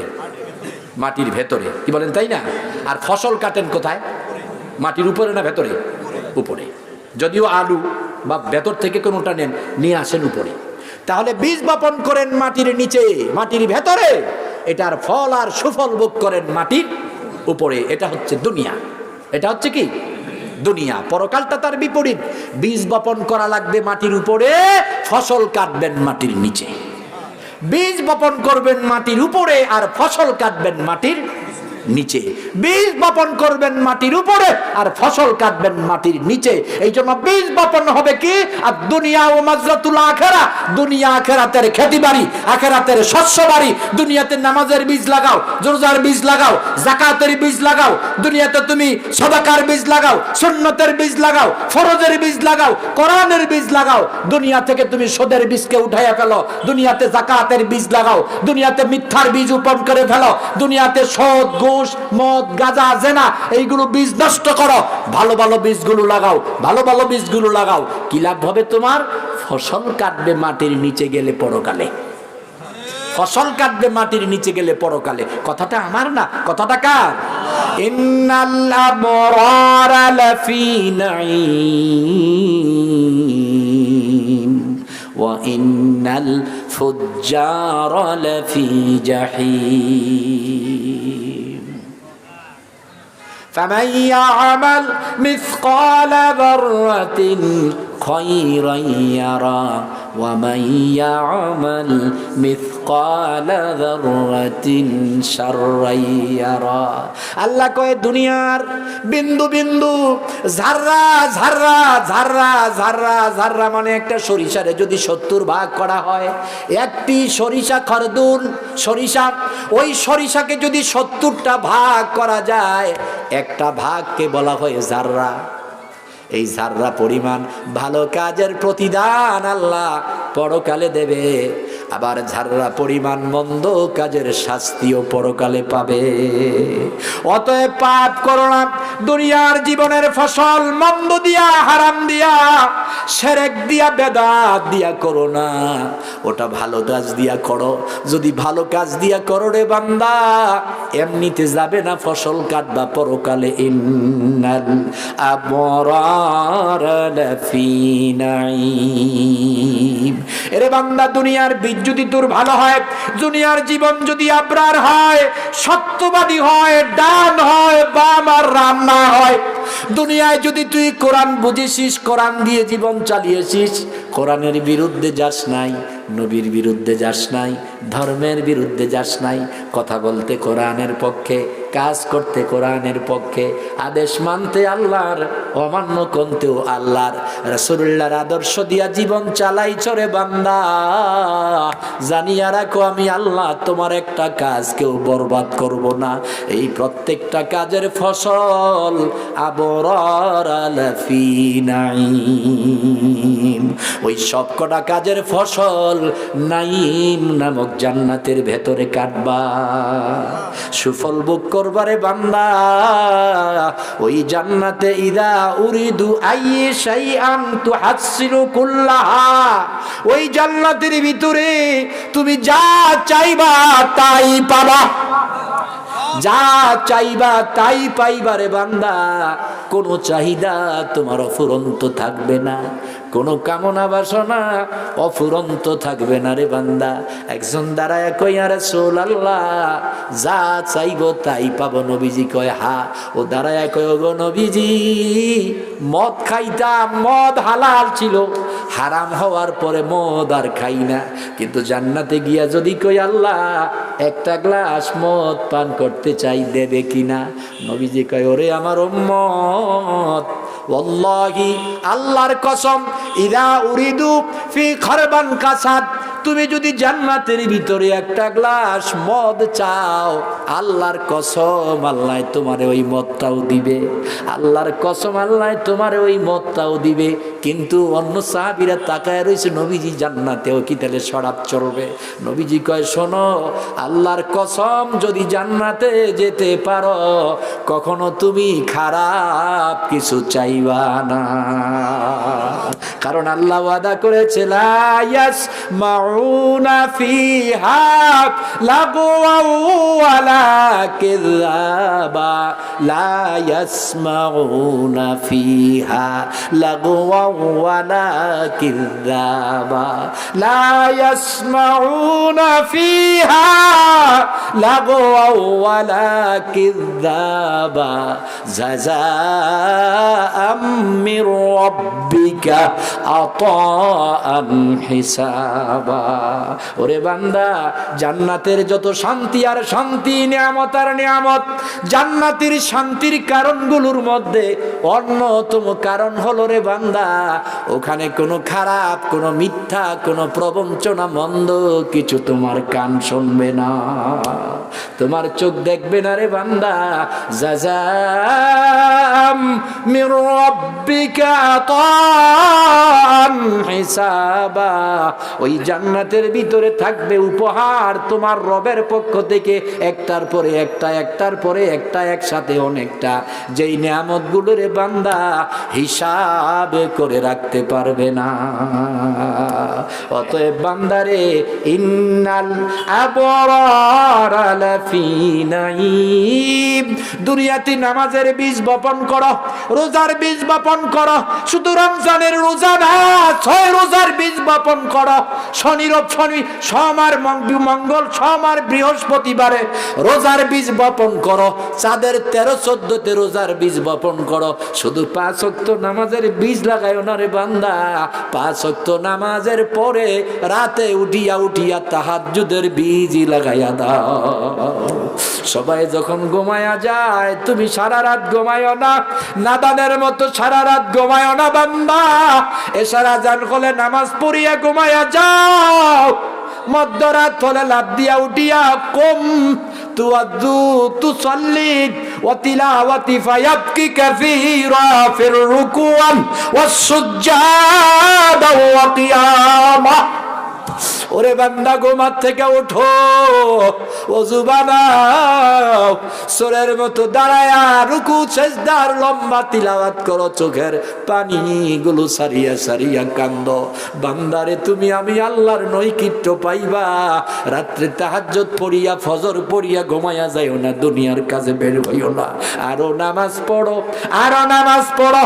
ফজরের পরে ইদা সাল্লাইতু সালাতুল ফজর বাদা তিলাওয়াতা ওয়া যিকরুহা ওয়া তাসবিহা হাত্তা তাতলা শামসি ইদা সাল্লু রাকাতাইন উমরাতান তাম্মাতান তাম্মাতান তাম্মা।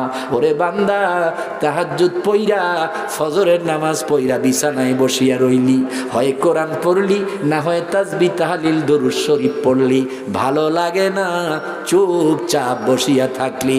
বান্দারে, যদি বেলা উঠার পরে হাত্তা তাতলা শামস, পূর্ব দিকে বেলা উঠা পর্যন্ত বসিয়া, বেলা উঠার পরে সাল্লু রাকাতাইন, মাত্র 2 রাকাত নামাজ পড়লি, যার নামে সারাত। ওরে বান্দা, আমার নবী বলেছে, আমার নবী বলেছে, আমার নবী বলেছে, শুনিয়া রাখো, ওর আমল নামায় ওমরাতান তাম্মাতান তাম্মাতান তাম্মা, একটা পরিপূর্ণ, একটা পরিপূর্ণ, একটা পরিপূর্ণ উমরার সওয়াব লিখে দেওয়া হবে। এই জন্য বান্দা, বীজ লাগা নামাজের, বীজ লাগা 5 ওয়াক্ত নামাজের, ফসল বুন তাহাজ্জুদের, বীজ লাগা বান্দা ইশরাক নামাজের, ওরে বান্দা বীজ লাগা দান আর সাদাকার, ও বান্দা বীজ লাগা যাকাতের, ও বান্দা বীজ লাগা মহরনার, ও বান্দা বীজ বপন কর পর্দার। ওরে বান্দা, সুদের বীজটা উঠাইয়া দে, ঘুষের বীজটা উঠাইয়া দে, মিথ্যার বীজটা উঠাইয়া দে, ও বান্দা চুরিদারি নিমক হারামির বীজটা উঠাইয়া দে। ওরে বান্দা, আমি আল্লাহ ওয়াদা করলাম, তোরে মৃত্যু দেব পরে, তোরে জান্নাতুল ফেরদাউসের ওয়ারিস বানাবো আগে। সূরাতুল মুমিনুনে 18 পারায় আল্লাহ বলে, উলাইকা হুমুল ওয়ারিসুন আল্লাযীনা ইয়ারিসুনাল ফিরদাউস হুম ফিহা খালিদুন। যদি রে বান্দা ইমানের দাবি পূরণ করিতে পারো, ঈমানওয়ালা যদি হইয়া যাস, মুসলমান যদি হইয়া যাস, মরণ দেমু পরে, জান্নাতুল ফেরদাউসের ওয়ারিস বানামু আগে। রে বান্দা চিন্তা করিস না, চিন্তা করিস না রে বান্দা। কত দৌড়ানি, কত হামলা, কত মামলা খাইছস, জেলখানার ভিতরে জীবন কাটাইছস। আল্লাহু আকবার। কোরআনের পথে চলার কারণে চাকরিও পাস নাই, পাইলেও চাকরি হারাইছস। ও বান্দা চিন্তা করিস না, চিন্তা করিস না। লা তাখাফ ওয়া লা তাহজান ইন্নাল্লাহা মানা। ভয় নাই, চিন্তা নাই, ভয়ের কোনো কারণ নাই রে বান্দা। আমি আল্লাহ তোর সাথে আছি, আমি আল্লাহ তোর সাথে আছি রে বান্দা। মৃত্যু দেব পরে, জান্নাতুল ফেরদাউসের ওয়ারিস বানাবো আগে রে বান্দা। ওয়ারিস বানানোর পরে আমি আল্লাহর দায়িত্ব শেষ না।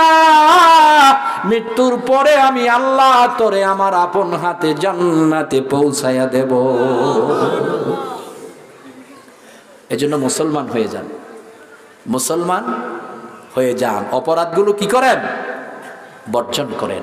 গুনাহমুক্ত জীবন গড়ার চেষ্টা করেন। কয়দিন বাঁচবেন তার নিশ্চয়তা আছে? কয়দিন বাঁচবেন তার নিশ্চয়তা আছে?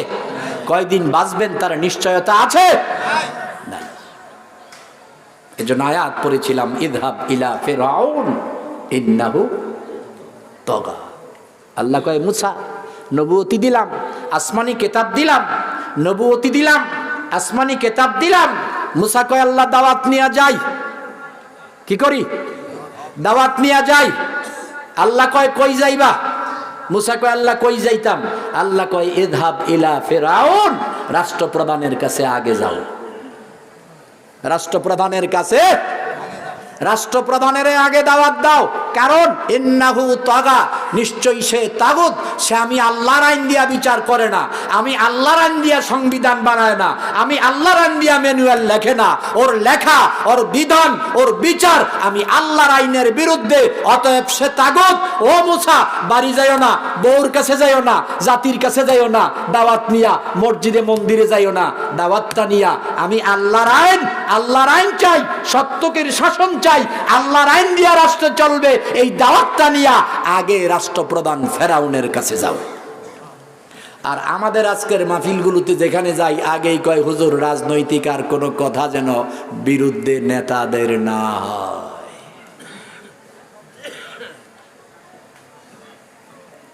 কোন মাহফিলে দুই একটা ছাড়া কয় না যে হুজুর কোন কথায় আমাদের নাজাত কোরআন হাদিস থেকে কইয়েন। আগেই সত্য, হুজুর এইটা কইেন না, ওইটা কইেন না, এইটা কইেন না, ওইটা কইেন না। এর কারণ কি? এর কারণ হলো ঈমানের নূর এখনো কলবে তৈরি হয় না। আপনি চলুন, বুঝুন, যতক্ষণ পর্যন্ত এই চিন্তা না করবেন যে আল্লাহ রাসূলকে পেতে সব হারাতে রাজি। এজন্য কারো মতে, কারো পথে, কারো কথায়, কারো সাজায়, কারো ধমকিতে আল্লাহ রাসূলের কথা বাদ দেয়া যাবে না। বরং সব কিছু বাদ দিয়েও আল্লাহ রাসূলের কথা মানাই লাগবে, তখনই আপনি মুমিন।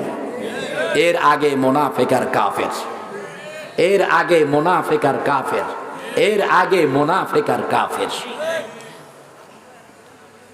অসুবিধা নাই, মরা তো লাগবে না।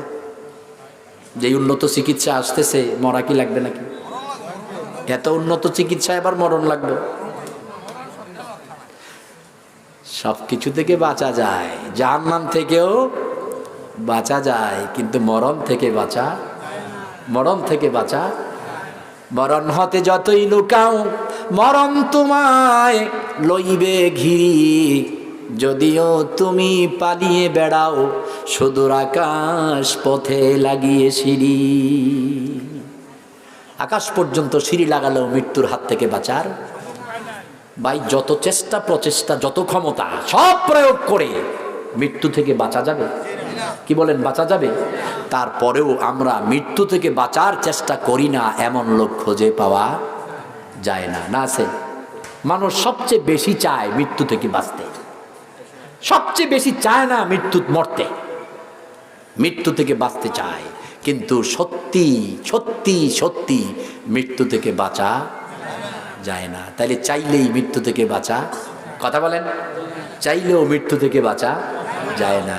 কিন্তু ভাই চাইলে জাহান্নাম থেকে বাঁচা যায়, চাইলে জাহান্নাম থেকে যায় কি যায় না? তাই জাহান্নাম থেকে চাইলে বাঁচা যায়, মৃত্যু থেকে চাইলে বাঁচা যায় না। আফসোস, আমরা মৃত্যু থেকে বাঁচতে চাই, জাহান্নাম থেকে বাঁচতে চাই না।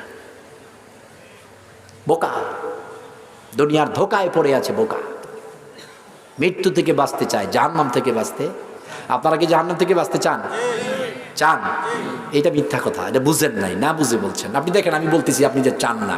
আচ্ছা, চুরি করা, মিথ্যা বলা, ঘুষ খাওয়া, সুদ খাওয়া, ওজনে কম দেওয়া, সম্পদ আত্মসাৎ করা, ফুফুর সম্পদ না দেওয়া, বোনের সম্পদ না দেওয়া, এরপরে শিরক করা, বেদাত করা, ইসলামের বিরুদ্ধে কথা বলা, রাম আর বামে চলা, বেনামাজ, বেরোজগার, এই যে কাজগুলা, এগুলা কি জান্নাতের কাজ না জাহান্নামের? এগুলো করলে কোথায় যাওয়া লাগবে? তো আপনি মুখে বলতেছেন জাহান্নাম থেকে বাঁচতে চান, সবাই তো চান। জাহান্নাম থেকে বাঁচতে কারা কারা চান? মাশাল্লাহ, মাশাল্লাহ। আচ্ছা, এবার বুঝে হাত উঠাবেন। এই যে কাজগুলো বললাম, কারা কারা যে হুজুর আমি এই কাজগুলো করি না? নাই, দুই একজন। কিসের করেন না? দুই একজন। কথা বুঝেন নাই? জাহান্নাম থেকে বাঁচতে চাই, কিন্তু জাহান্নামের রাস্তা ছাড়তে রাজি না। হাঁটতেছেন জাহান্নামের দিকে, যাইতে চান জান্নাতে। কত বড় বোকা আপনি! জান্নাত আর জাহান্নাম একরকম না দুই রকম? আচ্ছা, দুইটা কি প্রতিশব্দ না বিপরীত শব্দ? সম্পূরক না বিপরীত? রাস্তা কি এক না বিপরীত? তার চলতেছেন জাহান্নামের পথে, যেতে চান জান্নাতে। আপনার মতো বলদ পাঠা আর কে আছে? আপনি তো ব্যাজ্ঞান, আপনি তো ব্যাকুব পাঠা। জাহান্নামের পথে চলে জান্নাতে যেতে চান। আপনি এটাও বুঝতে চান না যেই ডালের মধ্যে বসে আছেন, ওই ডালটাই কাটতেছেন। হাজার চেষ্টা করলেও বসে থাকা যাবে? কেন থাকতে পারবেন না? ডালটা কাটলেই পড়ে যাবেন, কারণ বসেছেন যেই ডালে কাটতেছেন। তো বসেছেন জাহান্নামের পথে, পা পা হাঁটি হাঁটি করে এগিয়ে যাচ্ছেন, আর বলতেছেন জান্নাতে যেতে চাই। মেজরিটি মানুষের গায়ে কোট, জ্যাকেট, কোটি, চাদর আছে, এখন আছে না? কেন কেন গায়ে দিয়েছেন এগুলা? শীতের জন্য। তো শীত থেকে আরাম লাগে? আরাম লাগতেছে? এটা ভিজাইয়া একটু, ওই যে পুকুর থেকে ভিজাইয়া গায়ে দিয়ে বসেন, তো আরাম লাগবে? তাহলে বিপরীত কাজ দিয়া ওই কাজের সুখ পাওয়া যায় না। তো চলতেছেন জাহান্নামের পথে, করতেছেন জাহান্নামের কাজ, আর বলতেছেন জান্নাতে যেতে চাই। জান্নাতে যেতে হলে আর পাপের কাজ করা যাবে? পাপের কাজ করা যাবে? কথা বলেন, পাপের কাজ করা যাবে? এরপরে হবে পাপ? হবে? করতেই থাকা আর হয়ে যাওয়া দুটো এক বিষয় নয়। আচ্ছা, আমি যদি ভাইকে এখন এক্সকিউজ মি হাতটা দিয়ে একটা ধাক্কা দেই বা একটা ঘুষা মারি, তাহলে ভাই রাগ করবে? আপনারা আমাকে বিচার না করেন, আলেম দাওয়াত দিয়ে আনছেন খাতিরে, বেয়াদব যে বলবেন তাতে সন্দেহ নেই। আচ্ছা, এখন যদি আমি মাথা ঘূর্ণা দিয়ে পড়ে যাই ভাইয়ের উপরে, তাহলে কেউ কি আমার বেয়াদব বলবেন? বরং উনিও ধরবে, আপনারাও বলবেন ধরো ধরো, হুজুরকে ধরো। না ভুল বললাম? পাপ করতেই থাকা আর হয়ে যাওয়া দুটো এক বিষয়। জেনা করতেছি, মিথ্যা বলতেছি, সুদ খাইতেছি, নামাজ ছাড়তেছি, গুনাহ করতেই আছি, এটা হলো বিদ্রোহ আল্লাহর সাথে। আরেকটা হলো গুনাহ করতে রাজি না, হঠাৎ হয়ে গেছে। আল্লাহ কয় এটা লেখতামও না। কথা দেখছেন? গুনাহ আপনি করার ইচ্ছা নাই, নামাজ ছাড়ার ইচ্ছা নাই, হঠাৎ ছুটে গেছে। কোনো পাপের ইচ্ছা নাই, হঠাৎ হয়ে গেছে। আল্লাহ কয় রব্বানা লা তুআখিযনা ইন নাসিনা আও আখতানা। বান্দারে, যেই কাজটা ভুল করে ভুলে গিয়ে ইচ্ছার বাহিরে হয়ে গেছে, ওই পাপটা আমি আল্লাহ ফেরেশতাদেরকে খাতায় লিখতে দেই না। ওরে বান্দা, পাপ করিস না। এরে বান্দা, তুই মরণ থেকে বাঁচতে চাস, মরণ থেকে বাঁচা যায় না রে বান্দা। বুদ্ধিমান হলে জাহান্নাম থেকে বাঁচতে চা, জাহান্নাম থেকে বাঁচার চেষ্টা কর বান্দা, বেঁচে যেতে পারবি। ওরে বান্দা, জাহান্নাম থেকে বেঁচে গেলি তো বেঁচে গেলি, জাহান্নাম থেকে বেঁচে গেলি তো সফল হয়ে গেলি রে বান্দা। ওরে যুবক ও যুবতী, অতএব মৃত্যু থেকে নয়, জাহান্নাম থেকে বাঁচতে চাও, জাহান্নাম থেকে বেঁচে গেলি তো বেঁচে গেলি রে বান্দা। ওরে বান্দা, দুনিয়া পাওয়ার আশা করিস না, দুনিয়া তুই পাবি না। দুনিয়া বড় নিষ্ঠুর। দুনিয়ার নিজাম হলো লাত্তি মেরে পেছনে ভিতরে ফেলে দেওয়া। যেই মাটির উপর ফসল তুই খাস, যেই মাটির উপরের ফসল তুই খাস, গরু গাছ খায় তুই গোস খাস। ওরে বান্দা, খেজুর গাছ পানি থেকে রস খায়, তুই ওই ওই খেজুর খাঁচার রস খাস রে বান্দা, জমি থেকে রস খাইয়া ফসল হয়, ওই মাটির ফসল তুই খাস। একবার কি ভাবিয়া দেখছ রে বান্দা, এই মাটির সব কিছু তুই খাস, একদিন মাটি তোরে খেয়ে ফেলবে রে বান্দা। যেই মাটির খাবার খাইয়া জীবন চালাস, ওই মাটির খাবার আবার তুই হইয়া যাবি রে বান্দা। অতএব দুনিয়ার জন্য দৌড়াইস না, দুনিয়ার জন্য দৌড়ায় দুনিয়ার মালিক হওয়া যায় না।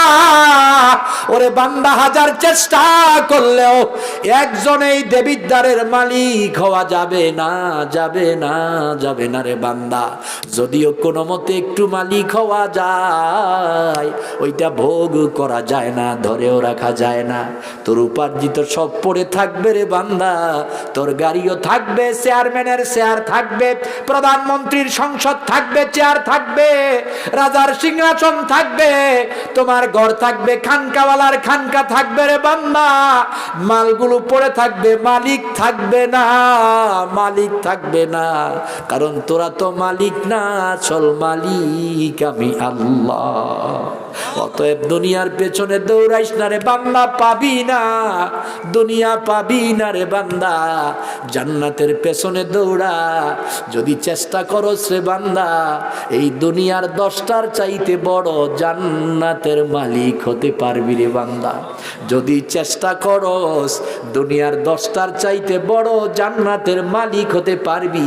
অতএব দুনিয়ার জন্য না, জান্নাতের চেষ্টা কর। মৃত্যু থেকে নয়, জাহান্নাম থেকে বাঁচার চেষ্টা কর রে বান্দা। দুনিয়ার জন্য পাগল হইস না রে বান্দা। একবার কি চিন্তা করে দেখছস দুনিয়ার মালিককে? মালিকের গোলাম হয়ে যা, মালিকের যদি আপন বানায়া নিতে পারো রে বান্দা, এই সব কিছু তোর গোলামে পরিণত হয়ে যাবে রে বান্দা। ডানে বামে সামনে পেছনে উপরে নিচে তাকায়া দেখ, কত নিয়ামত দিলাম, কত কিছু বানাইলাম। কোনো কিছু মানুষে কোনো কিছুর জন্যই মানুষ বানাই নাই, মানুষের জন্য সব কিছু বানাইছি। কোনো কিছুর জন্য মানুষ বানাই নাই, মানুষের জন্যই সব কিছু বানাইছি। তুই কেরে ক্ষমতার গোলামি করস, তুই কেরে ক্ষমতার গোলামি করস, তুই কেন গদির গোলামি করস, তুই কেরে বাড়ির গোলামি করস, তুই কেরে গাড়ির গোলামি করস? ওরে বান্দাই, সবটা তোর গোলাম বানাইয়া দিছি। তুই কি জানস না, আমি আল্লাহর গোলামি যদি করতে পারস, এই সৃষ্টির 10টার চাইতে বড় জান্নাতটা আমি তোরে আল্লাহ দেবো। যার জান্নাতটা সব চাইতে ছোট, যার জান্নাতটা সব চাইতে ছোট, তার জান্নাতটা দুনিয়ার 10টার চাইতেও বড়। তো কোনটা চান, দুনিয়া না জান্নাত? কোনটা চান, দুনিয়া না জান্নাত? মৃত্যু থেকে বাঁচতে না জাহান্নাম থেকে বাঁচতে চান? আল্লাহর মালিকানা আল্লাহকে আপন বানাইতে চান না দুনিয়ার সবকিছুকে? আসুন চিন্তা করি, গবেষণা করি, ফিকির করি, জীবনটা পাল্টাই, জীবনটা পাল্টাই। কোন দিন মরে যাব তা, কোন দিন মরে যাব তা ঠিক নাই। যেন চিন্তা করুন, সিদ্ধান্ত গ্রহণ করুন, আমি আর কোনো গুনাহ করব না, আমি আল্লাহর কাছে কাঁদবো, আমার পরিবার পরিজনের জন্য আল্লাহর কাছে কান্নাকাটা করে দোয়া করব। ছোট্ট একটা কথা বলে, তার আল্লাহ কি বললেন? ইযহাব ইলা ফিরআউন ইন্নাহু তাগা। ফেরাউনের কাছে দাওয়াত নিয়ে যাও, কারণ ও আমার আইন মানে না, নিজে আইন বানায়। কথাটা বুঝতে পারছেন? এরপরে মুসা কয়, আল্লাহ যেই ক্ষমতা ফেরাউনের, ওর কাছে গেলে কি উপায় আছে নাকি? ওর কাছে গেলে আমার উপায় নাই। আল্লাহ কয় রব্বিশ রাহ, আল্লাহ বলতেছেন কি? ও আল্লাহ, ক্বালা রব্বিশ রাহ লি সাদরি, আল্লাহ আমার বক্ষকে প্রশস্ত করেন, আমার জবানকে উন্মুক্ত করেন, সুন্দর করেন। ইয়াফকাহু কওলি, আমার মুখে তোতলামি আছে, এটাকে ভালো করে দেন। আল্লাহ করেও দিলেন। আল্লাহ কি করলেন? করেও দিলেন। দাওয়াত নিয়ে গেলে আপনার চোখে যদি দেখা যায় জেল আর জুলুম আর হত্যা, জরিমানা, অশান্তি আর অশান্তি, ঈমানওয়ালার কাছে ওইটাই জান্নাতের শান্তি। ঈমানওয়ালার কাছে ওইটাই জান্নাতের শান্তি। প্রচন্ড ক্ষুধা, 3 দিন কিছু খায় না, কে জানি আইসা কয় খেজুর খাবা, খেজুর খাবা। লোকটা বলতেছে দেন। খেজুরের থোকনাটা দিছে গাছ থেকে নগদ কাটা, আদা পাকা আদা কাঁচা, রোতাব। ওটাকে আরবিতে কি বলা হয়? রোতাব। আদা কাঁচা আদা পাকা, মজা বড়। অনেকের জিহ্বায় পানি এসে গেছে হয়তো। খাবা 3 দিনের উপবাস, না খাই কে হালাল। বলতেছে দেন, ওটা হাতে নিছে, একটার মধ্যে হাতটা লাগাইছে, মুখে দিবে। নবীজি বলতেছেন কে আছো? আল্লাহর দিনের জন্য কাজ করে শহীদ হয়ে জান্নাতে যাবে, যা চাইবে তাই পাবে। খেজুরের ছড়াটা হাতে, বাম হাতে, ডান হাতে একটার মধ্যে আঙ্গুলটা লাগাইয়া টিপ দিয়া ধরছে, একটাও খায় নাই। 3 দিনের উপবাস। কতটা শুই না, খেজুরটা উড়া দিয়া ফালাই দিছে, ডাক দিয়া কয় নাম লাব্বাইকা সাদাইকা ইয়া রাসূলুল্লাহ, ও নবী আমি হাজির, আমি প্রস্তুত।